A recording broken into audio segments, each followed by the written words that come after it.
I want you to share a little bit about yourself too. I am going to ask you a question.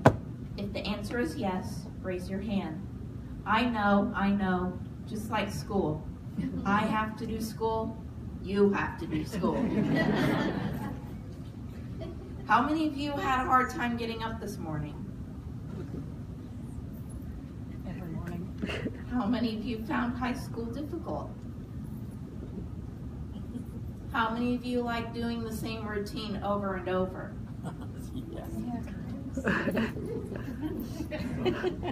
I myself agree with all those questions. Okay, let's get to the point. I'm not normal. But what does normal look like? Normal is just an ordinary person, but I am extraordinary.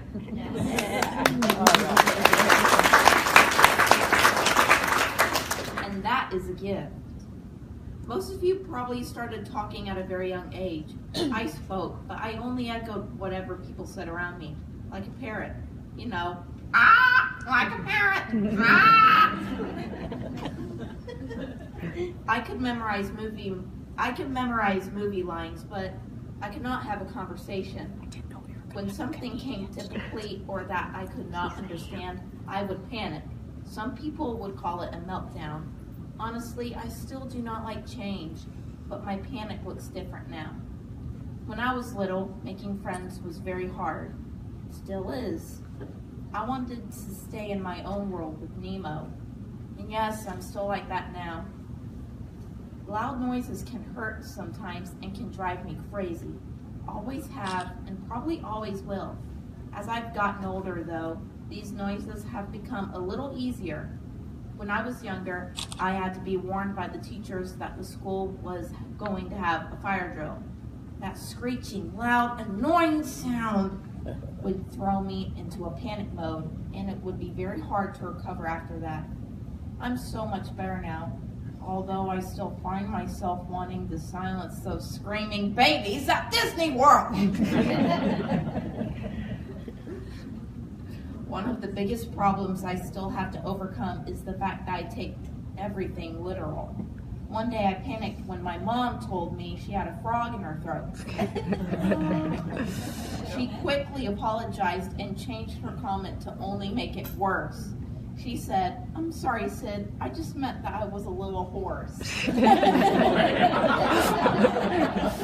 Oh, I wish you could have been there to see my face.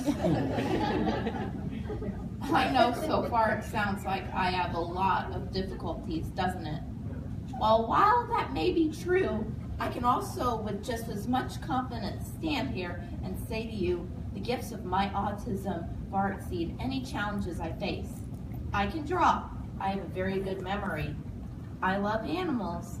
I have an incredible imagination. Probably bigger than Walt Disney himself. But, of course, I'm humble. I like to be on stage, and I love to make my own style of movies. My mom, dad, teachers, and therapists continue to push me to make and develop these gifts bigger and better. I tried my hand at animation camp this past summer. This helped me learn how to make my cartoons and drawings come to life. I ride horses, and look at me today. I'm making a speech, which actually is not my first time. I am proud to say that I received high honors in the past for a Tropicana speech on Walt Disney. I want to tell you now that I don't escape the hard stuff. When I was little, I did not like anyone touching my things. So you know what my mom and dad did? They touched my thing! They would torture me by saying they were going to move my Mickey Mouse on the count of 3. And sure enough, they would take it on the count of 3. How mean is that? But I would eventually learn not to panic because everything would go back the way I wanted on another count of 3. Until they would stretch it to the count of 4, then 5. They are still stretching and making me uncomfortable almost every day. When I fell off of a horse, they signed me up for Heartland Horses and put me back on a horse. Well, Mom did. Dad was kind of scared of that one. Still is. If you know anything about the movie Finding Nemo, you will understand that my dad is just like Marlin, overprotective of me and my lucky Finn. School is a challenge for me, but school can be a challenge for many kids. I feel like everyone is pushing me one step further than I am comfortable with.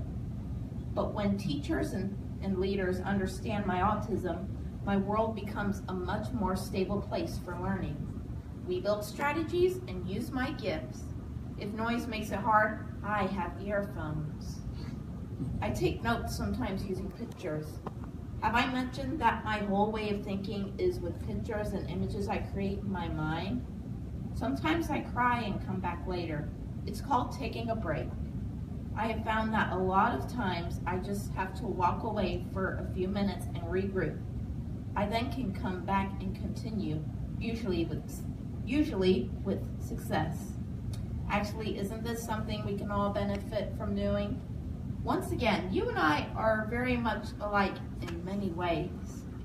In closing, I want to say that because of my autism, I tend to look at the world through rose-colored glasses. My dad put this line in my speech. Believe me, I have no idea why anyone will look at the world with glasses made of roses at all. I can say though that I have great faith and always will for the good in people. I know my parents, teachers, and even peers are always supporting me in being independent and successful and a people leader.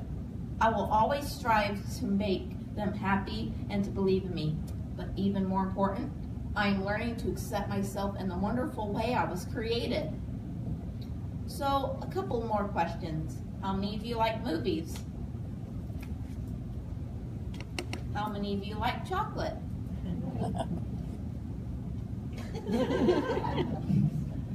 How many of you like fire alarms? You see, we really do have a lot in common. We should all find our gifts and never escape the hard things. My favorite quote is from a movie I like. It's not what we are on the outside, but who we are on the inside that truly matters. If you want to know the movie, it's Birds of Paradise. You'll love it. You and I will always share the common gift of love and the desire to make the world better for every type of person, no matter their gifts or challenges. Thank you.